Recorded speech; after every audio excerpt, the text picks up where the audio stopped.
বলে হুজুর গো আমি ভোর রাত্রে খাবার খাইতে পারিনি, আমি ভোর রাত্রে উঠতে পারিনি, আমার রোজাটা হবে কি হবে না? বাবাজি ভাইরা, আপনি যদি ঘুম থেকে উঠতে না পারে আর যদি আপনি সেহরি খাইতে না পারে, আজকে আপনার রোজা হয়ে যাবে। বাবারা সেহরি খাইলে একটা নেকি পাওয়া যায়, সেহরি খাওয়া হলো আমার নবীর সুন্নাত। বাবাজি ভাইরা, আজকে আমার আল্লাহ তাবারক তাআলা কত বড় নিয়ামত রমজান মাসে দিয়েছে একবার দেখা। আজকে আমরা অন্যান্য মাসে যখন আমরা খাবার খাই, সেটা হয় সকালের খাবার, সেটা হয় দুপুরের খাবার, সেটা হয় রাত্রের খাবার, কিন্তু পবিত্র রমজান মাসে যখন আমরা ভোর রাত্রে খাবার খাই, সেই খাবারটার নাম রেখে দেওয়া হয়েছে সেহরি। আমরা যখন সন্ধ্যাবেলায় খাবার খাই, ওই খাবারটার নাম দিয়ে রেখে দেওয়া হয়েছে ইফতার। আজকে বাবাজি ভাইরা, আমরা যখন সকালবেলায় সেহরিটা খাই, ওই সেহরিটা খাওয়ার কারণে আমাদের পেট পূরণ হয়, খিদা নিবারণ হয়, ওইদিকে আল্লাহর দরবারে আমাদের জন্য নেকির খাতায় নেকি লিপিবদ্ধ হয়ে যায়।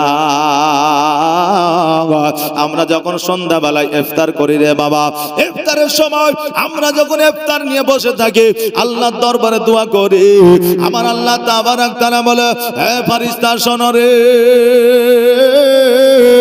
এই দেখো আমার বান্দারা সম্মুখে ইফতার নিয়ে বসে আছে, আমি যতক্ষণ পর্যন্ত অর্ডার না দিব, আদেশ না দিব, আজকে আজানে ধরে যতক্ষণ পর্যন্ত না হবে ততক্ষণ পর্যন্ত আজকে আমার বান্দা বান্দি একটা খেজুর খাওয়া তো দূরের কথা, একটু পানি পর্যন্ত পান করবে না।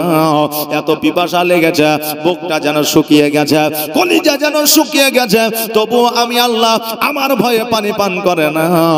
আল্লাহ যে সময়সীমা, আল্লাহ যে টাইমটা দিয়েছে, ওই টাইমটা যতক্ষণ পর্যন্ত পূর্ণ না হবে ততক্ষণ পর্যন্ত আমরা বাবা ইফতার করি না। আর ইফতার নিয়ে যতক্ষণ পর্যন্ত আমরা সময়ের জন্য অপেক্ষা করি, আমার আল্লাহ তাবারক তাআলা বলে, এই আমার ফেরেশতারা, আজকে আমার বান্দা বান্দিরা সময়ের জন্য অপেক্ষা করতেছে, এই সময়ের জন্য অপেক্ষার সময়ে আমার বান্দা বান্দির জীবনের সমস্ত গুনাহ খাতা গুলো মাফ করে দে। জোরে বলেন সুবহানাল্লাহ। এই পবিত্র রমজান মাসে প্রথম 10 দিন আমরা যদি আমার নবী মুস্তাফা সাল্লাল্লাহু তাআলা আলাইহি ওয়াসাল্লাম প্রথম কলেমা লা ইলাহা ইল্লাল্লাহু মুহাম্মাদুর রাসূলুল্লাহ সাল্লাল্লাহু তাআলা আলাইহি ওয়াসাল্লাম 100 বার করে যদি পড়ি, আমার আল্লাহ তাবারক তাআলা বলে, বান্দারা আজকে আমার নবীর কালেমা 100 বার করে পড়ার কারণে আমি আল্লাহ তাবারক তাআলা কাল কিয়ামতের দিনে তোমাকে আমি জান্নাতবাসী করব। জোরে বলেন সুবহানাল্লাহ। ও বাবাজি ভাইরা, আমরা যখন অন্যান্য মাসে কোরআন তেলাওয়াত করে একটা আয়াত পড়লে 10টা করে নেকি পাওয়া যায়, পবিত্র রমজান মাসে যখন আমরা কোরআন একটা আয়াত পড়ব 70টি করে নেকি পাবো। জোরে বলেন সুবহানাল্লাহ। বাবারে, অন্যান্য মাসে ফরজ নামাজ পড়লে যতটা সব পাওয়া যায়, পবিত্র রমজান মাসে নফল নামাজ পড়ে তাই ফরজের সমতুল্য নেকি পাওয়া যায়। জোরে বলেন সুবহানাল্লাহ। আল্লাহ তাবারক তাআলা জগতের মধ্যে একটা কিতাব দিয়েছে, যেই কিতাবটা নাম হলো আল কোরআন। যেই কোরআন পড়লেও নেকি হয়, যেই কোরআন শুনলেও নেকি হয়, যেই কোরআন বাড়িতে রাখলেও নেকি হয়, যেই কোরআন মসজিদে দান করলেও নেকি হয়, যেই কোরআন মাদ্রাসায় দান করলেও নেকি হয়, যেই কোরআন তালবে ইলমকে দান করলেও নেকি হয়, ওই কোরআন আল্লাহ তাবারক তাআলা জগতের মধ্যে দিয়েছে। আজকে এই পবিত্র কোরআন যখন মানুষ তেলাওয়াত করে, শুনতে এত সুমধুর লাগে, শুনতে এত ভালো লাগে যে কোরআনের মোরা প্রেমে পড়ে যায়। জোরে বলেন সুবহানাল্লাহ। এই কোরআনুল কারীম পবিত্র রমজান মাসে সকাল বেলা বাবা ফজরের নামাজের পরে পড়বে সূরা ইয়াসিন, সূরা রহমান বা সূরা ফাতিহা থেকে নিয়ে সূরা নাস পর্যন্ত 1 পারা 2 পারা 3 পারা করে পড়বে। আপনি কোরআন পড়ে নেকি পাবেন, এটা তো ঠিকই। আপনি কোরআন পড়লে আপনার নেকির খাতায় নেকি লিপিবদ্ধ হবে, এটা ঠিকই। কিন্তু আপনি যতক্ষণ পর্যন্ত কোরআন পড়বেন ততক্ষণ পর্যন্ত আপনার পিতা মাতা আত্মীয় স্বজন এদের কবরে নেকি পৌঁছাতে থাকবে। আর আপনার কোরআন তেলাওয়াতের কারণে আমার আল্লাহ তাবারক তাআলা আপনার আত্মীয় স্বজনকে জান্নাতবাসী করবে। জোরে বলেন সুবহানাল্লাহ। এই জন্য পবিত্র রমজান মাসে বেশি বেশি করে কোরআন তেলাওয়াত করবে। ইফতারের পরে যদি সময় পান কোরআন তেলাওয়াত করবে, যদি সময়টা না পান তারাবি পড়বে, তারাবি পড়ার পরে নইলে এক পারা পড়ে তারপরে আপনি বিছানায় যাবেন। সকালবেলা আবার পুনরায় ফজরের নামাজের পরে পড়তে পারেন, আগেও পড়তে পারেন। রমজান মাসে যত বেশি বেশি করে আমল করবে বেশি বেশি করে নেকি পাওয়া যাবে। তবে সব চাইতে বেশি সবের কাজ হলো লাইলাতুল কদরের রাত্রিতে ইবাদত করা আর আল্লাহর কোরআন তেলাওয়াত করা। জোরে বলেন সুবহানাল্লাহ। এই কোরআন এমন রে বাবা, এই কোরআন অতীতে যারা শুনেছে, যাদের কানে পৌঁছে গেছে, তারা অন্যান্য ধর্মের মানুষ ছিল, ইহুদি নাসারা কাফের বেদে বাবারে, তারা আল্লাহর কোরআনের আওয়াজ শোনার পরে তারা আপনার নিজের ধর্ম ত্যাগ করে নবীর কালমা পড়ে মুসলমান হয়েছে। জোরে বলেন সুবহানাল্লাহ।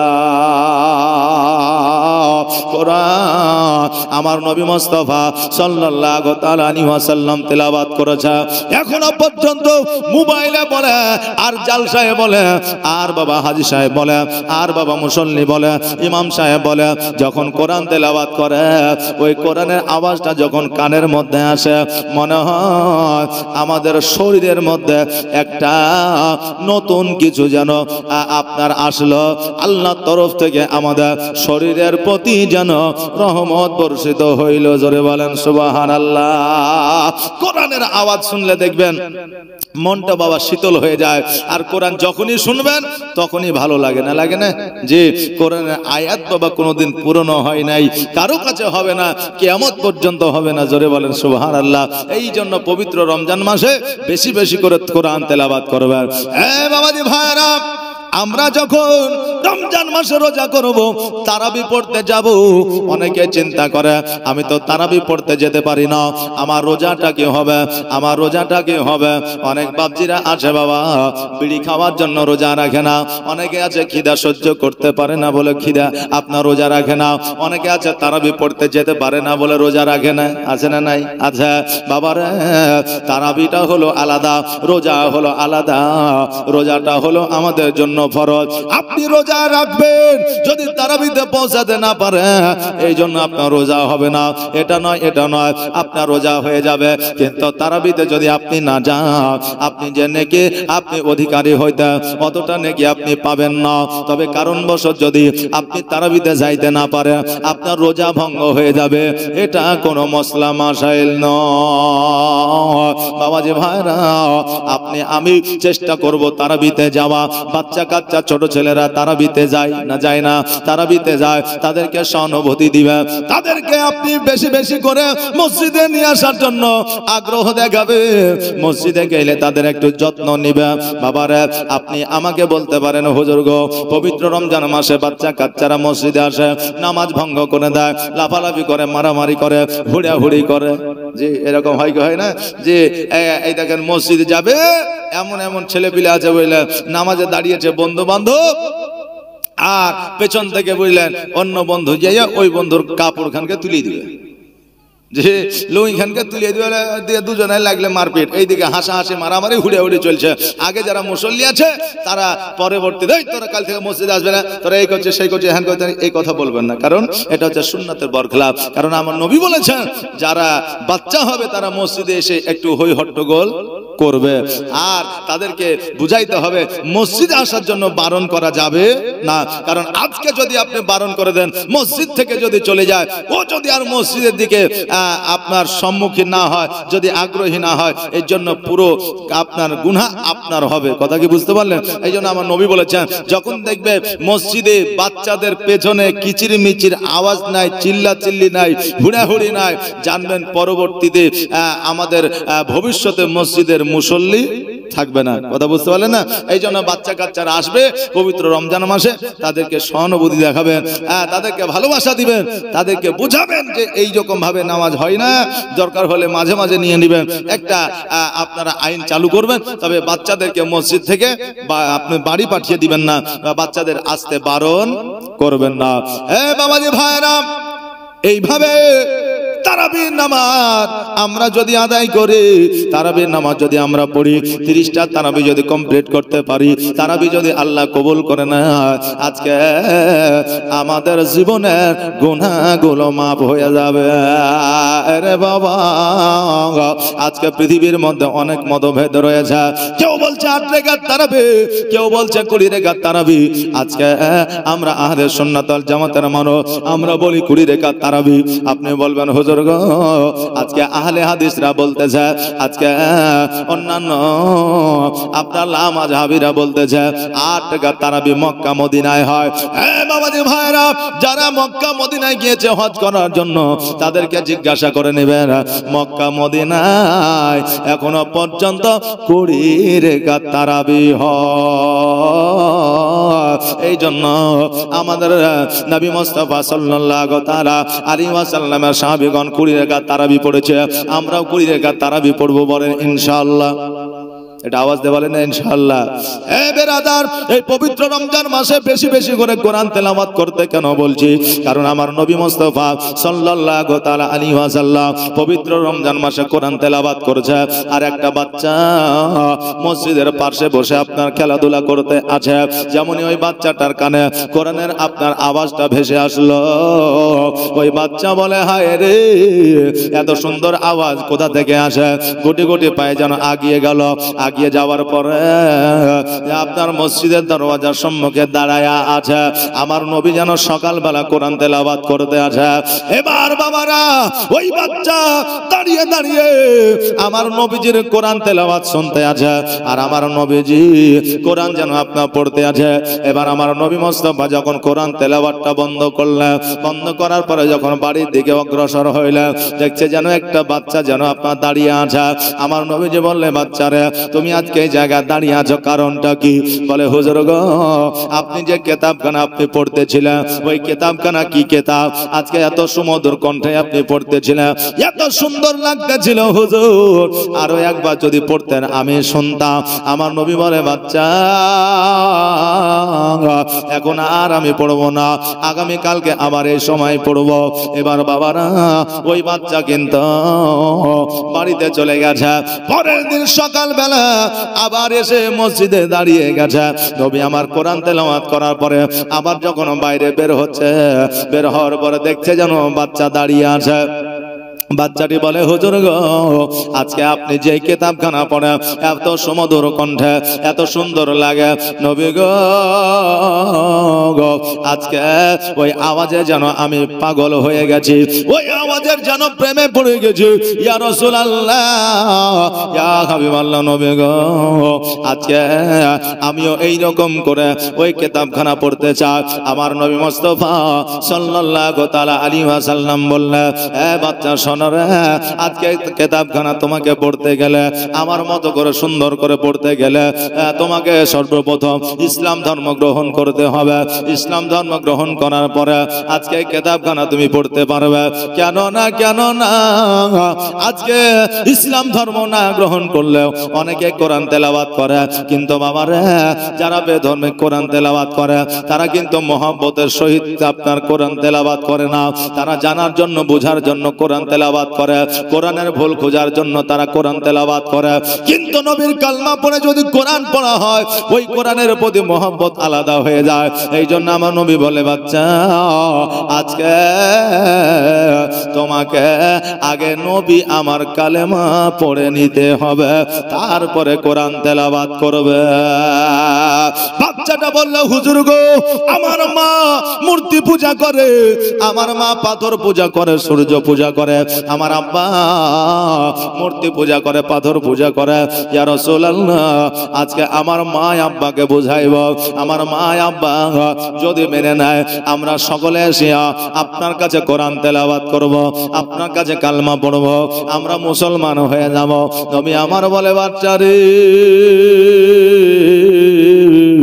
আজকে তোমার মাকে গিয়ে বলো, তোমার মা যদি কালমা পড়ে না, তোমার আব্বা যদি কালমা পড়ে না, আজকে তোমাকে কোরআন তেলাওয়াত করতে কেউ বাধা দিতে পারবে না। ওই বাচ্চা বাড়িতে গেল, বাড়িতে যাওয়ার পরে মা বাবাকে বলল, মা বাবা এই কথা শুনিয়া বাচ্চা দেখলো, বাচ্চার মা বাবা দেখলো, আজকে বাচ্চাকে যদি আমরা আবারও পুনরায় খেলাধুলার জন্য বাইরে আমরা পাঠিয়ে দিই, মুহাম্মদ আজকে আমার বাচ্চাকে জাদু করে নিবে। কারণ কাফেররা ওই সময় আমার নবী মুস্তাফা সাল্লাল্লাহু তাআলা আলাইহি ওয়াসাল্লামকে অনেকে জাদুকর বলে আখ্যায়িত করেছে। জোরে বলেন নাউজুবিল্লাহ। এবার ওই বাপ মা কিন্তু বাচ্চাকে বন্দি করে দিল। বন্দি করে দেওয়ার পরে ওই বাচ্চাকে বলল, শোনো রে, আজকে তুমি বাইরে যেতে পারবে না, আজকে মুহাম্মদের কাছে যাইতে পারবে না, কারণ তার কাছে গেলে হয়তো তোমাকে কালেমা পড়ে মুসলমান বানিয়ে নিবে, অতএব তোমাকে যেতে দেওয়া হবে না। ওই বাচ্চাটাকে ঘরের মধ্যে বন্দি করে দিল। বন্দি করে দেওয়ার পরে একদিন, 2 দিন, 3 দিন, 4 দিন, 5 দিন, 7 দিন যেন বাবা অতিবাহিত হয়ে যায়। এবার যখন 10 দিন 12 দিন পার হয়ে গেছে, এবার মা বলতেছে, স্বামী গো, আজকে বাচ্চাটা হয়তো মোহাম্মদকে ভুলে গেছে, আজকে হয়তো মসজিদ ভুলে গেছে, আজকে হয়তো কালেমার দাওয়াত ভুলে গেছে, বাচ্চাটিকে আর ঘরের মধ্যে বন্দি করে রাখা হবে না, আজকে ছেড়ে দেন, হয়তো আর সেই জায়গায় যাবে না। এবার ওই বাচ্চাটিকে যেন আপনার ঘর থেকে যেন বার করে দেওয়া হলো, যেন বাবা আপনার ছেড়ে দেওয়া হলো। বলে, বাচ্চারে তুমি মুহাম্মদের কাছে যাবে না। বাবা আমরা যারে একটা বাচ্চা যখন আমাদের কাছে অনেক কিছু আবদার করে, তাকে যদি ভুলে দেওয়া হয়, দেখবেন বাচ্চাটা ভুলে যায়। কিন্তু বাবারে এটা তো ভুলার মতো জিনিস নয়। ওই বাচ্চাকে যখন ছেড়ে দেওয়া হয়েছে, সঙ্গে সঙ্গে আমার নবী মুস্তাফা সাল্লাল্লাহু তাআলা আলাইহি ওয়াসাল্লামের কাছে হাজির হয়েছে। জোরে বলেন সুবহানাল্লাহ। নবী আমার বলে, বাচ্চারে আজকে তোমাকে অনেক দিন ধরে দেখা যায় না, আজকে তুমি কোথায় ছিলে? বলে, হুজুর গো, আমার আব্বা মা আমাকে বন্দি করে রেখেছিল, আমার আব্বা মা আমাকে ঘরের মধ্যে আটক করে রেখেছিল। ইয়া রাসূলুল্লাহ, ইয়া হাবিবাল্লাহ, নবী গো, আপনার কোরআন তেলাওয়াতের আওয়াজে আমি বড় মুগ্ধ ছিলাম, আমি বড় পাগল ছিলাম, আমি আপনার কোরআন তেলাওয়াতে প্রেমে পড়ে গিয়েছিলাম। নবী গো, আজকে প্রেমে পড়ে যাওয়ার কারণে আজকে আমাকে ঘরের মধ্যে আমার বাবা মা বন্দি করে দিয়েছিল। ইয়া রাসূলুল্লাহ, আমি ঘরের মধ্যে বন্দি ছিলাম ঠিকই, কিন্তু আপনি যখন কোরআন তেলাওয়াত করতেন, এই কোরআন তেলাওয়াতের আওয়াজ আমার কানে গিয়ে পৌঁছাতো। জোরে বলেন সুবহানাল্লাহ। কারণ নবীর প্রেমে যারা পাগল হয়ে যায় রে বাবা, নবীর আশিক যারা হয়ে যায়, তারা নবীকে শব্দের মাধ্যমে আমার নবীকে দর্শন করে নেয়। জোরে বলেন সুবহানাল্লাহ। তাদেরকে বাবা মক্কা মদিনায় নবীজিকে দেখার জন্য যেতে হয় না, তারা চক্ষু বন্ধ করলে নবীকে দেখতে পায়। এটাই হলো নবীর প্রেমিক, নবীর আশিক। কারণ যারা নবীর পাগল হয়, আজকে তারা দুনিয়ার মধ্যে পাগল বলে আখ্যায়িত পায়। নবীর প্রেমে পাগল হইলে, নবীর প্রেমে পাগল হইলে আমার আল্লাহ তাআলা খুশি। নবীর দরুদ পড়ো দিবানিশি, নবীর প্রেমে পাগল হইলে, নবীর প্রেমে পাগল হইলে আমার আল্লাহ তাআলা খুশি। নবীর দরুদ পড়ো দিবানিশি, নবীর দরুদ পড়ো দিবানিশি। ও কি নবীর প্রেমে পাগল হইলে